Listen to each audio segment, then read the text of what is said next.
Hi everyone, this is Ashwin Srivastava and ये है आरुषि श्रीवास्तव। आज 14 जनवरी है और आज का दिन है मकर संक्रांति। आज यहाँ का दूसरा नहान है। जैसे कि आप सब देख सकते हैं यहाँ भीड़ कितनी ज़्यादा है। चलिए शुरू करते हैं उस यात्रा को जो हमें सिर्फ संगम तक नहीं बल्कि हमारे अंदर की शांति और ज्ञान तक लेकर जाएगी।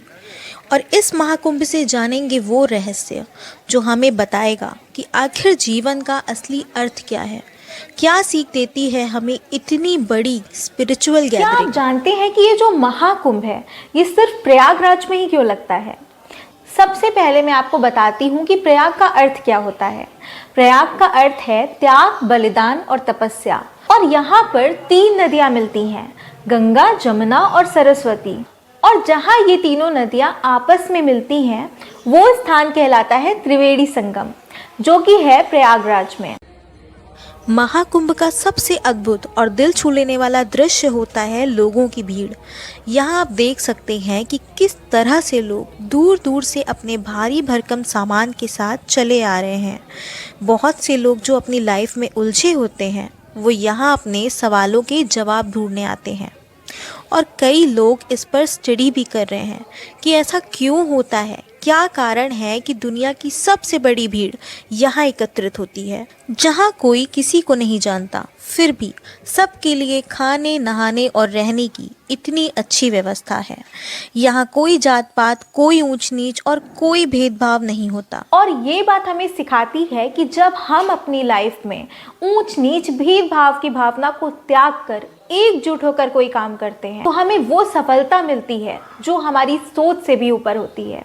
हम बेहतर इंसान बनते हैं और ये भीड़ हमें पेशेंस सिखाती है। फिर हमने देखा कि कैसे ये लड़की रस्सी पर चल रही है। सिर्फ एक गलती और कितना बड़ा नुकसान हो सकता है, फिर भी ये पूरा भरोसा रखकर अपना काम कर रही है। हमारी लाइफ भी कुछ ऐसी ही है। मुश्किलों के बीच अपना बैलेंस बनाए रखना पड़ता है, तभी हम लाइफ की बड़ी बड़ी चुनौतियों को हंसते हंसते पार कर पाते हैं। आगे बढ़ते हुए हमने 2 अघोरी साधुओं को देखा। कुछ लोग पूरी श्रद्धा भाव से उनसे राग का तिलक लगवा रहे थे। तिलक लगाने के बाद दूसरी अघोरी मानव हड्डी लोगों के पीठ पर चुआकर आशीर्वाद दे रही थी। बहुत से लोग अघोरी साधुओं की वेशभूषा, उनके स्वरूप को देखकर डर जाते हैं, पर अगर देखा जाए तो ये भी भगवान शिव के सच्चे उपासक हैं। बस इनकी साधना का जो तरीका है ना वो थोड़ा डिफरेंट होता है। ये भी अपना घर परिवार, मोह माया सब कुछ त्याग कर अपनी साधना में लीन रहते हैं। कहते हैं कि जो असली अघोरी होते हैं वो कभी भी अपने अघोरी होने का दिखावा नहीं करते। ऐसे अघोरी कभी भी आपसे पैसों की मांग नहीं करेंगे। अघोरियों के बारे में ये कहा जाता है कि ये बाहर से रूखे, राख लगाए हुए अलग स्वरूप के तो दिख सकते हैं, लेकिन सच्चाई ये है कि इनके अंदर भी जन कल्याण की भावना छुपी होती है। ये भी बहुत ही सरल स्वभाव के होते हैं। इनका मोटिव भी दूसरों की मदद करना होता है और ये भी लोगों को आशीर्वाद देकर उनके दुखों को दूर करने में विश्वास रखते हैं। और ये बात हमें सिखाती है कि कभी भी किसी भी इंसान को उसके बाहरी लुक पर जज नहीं करना चाहिए, क्योंकि ये जो खूबसूरती है ये सिर्फ चेहरे तक ही सीमित नहीं होती। हमें लोगों को उनकी अच्छाई, उनकी सोच और उनके व्यक्तित्व से समझने की कोशिश करना चाहिए, क्योंकि आत्मा की जो सुंदरता है वही सच्ची सुंदरता है। और जब हम लोगों को इस तरह से समझना स्टार्ट कर देंगे तो हमें लोगों के असली और नकली चेहरे में भी फर्क करना समझ। घाट तक पहुंचते पहुंचते भीड़ काफ़ी ज़्यादा बढ़ चुकी थी। कहा जा रहा था कि मकर संक्रांति के दिन लगभग 4 करोड़ श्रद्धालु आए थे और इतना चलने के बाद भी लोगों में अलग ही खुशी और भक्ति का माहौल था। फाइनली हम घाट तक पहुंच चुके थे। आज था शाही स्नान और कहते हैं कि शाही स्नान के दिन देवतागण भी मानव रूप धारण करके यहाँ स्नान करने आते हैं। आप देख सकते हैं कि यहाँ हर जगह सिक्योरिटी लगी है और हर किसी की सुरक्षा और सुविधाओं का ध्यान रखा जा रहा है। थोड़ा आगे चलने के बाद हमें कई सारे चेंजिंग रूम दिखे। यहाँ लेडीज़ के लिए तो बहुत ही अच्छी व्यवस्था की गई है। नदी के किनारे रेत की बोरियों के पाथवे भी बनाए गए हैं, जिससे लोगों को नदी तक पहुँचने में प्रॉब्लम ना हो। फटाफट से हमने स्नान करने के लिए अपनी जगह सेलेक्ट कर ली। स्नान करते वक्त एक बात का ध्यान रखना है कि आपका जो मन है वो पवित्र हो, कोई भी बुरे विचार आपके मन में ना आए। महाकुंभ में स्नान करते वक्त अपने दोनों हाथों से सूर्य देव को जल का अर्घ्य जरूर देना चाहिए। कहते हैं कि इससे आपकी कुंडली में सूर्य की स्थिति मजबूत होती है।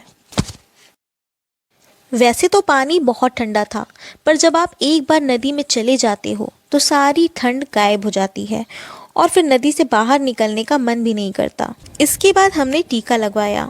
स्नान करने के बाद मन बहुत ही शांत लग रहा था, बहुत ही अच्छी फीलिंग आ रही थी। स्नान और महाकुंभ के इस अद्भुत और स्पिरिचुअल एक्सपीरियंस के बाद अब हम घर लौट रहे थे। घर की ओर गुजरते वक्त एक चीज़ ने हमारा ध्यान तुरंत ही अपनी तरफ खींच लिया। वो थी ये पूजा के सामान की कुछ दुकानें, जो कि बहुत ही कलरफुल दिख रही थीं। यहाँ कई तरह के पूजा के सामान दिख रहे थे। आज हमने यहाँ जो भी चीज़ें सीखी, जो भी अनुभव किया, वो हमेशा हमारी लाइफ में हमें याद रहेगा।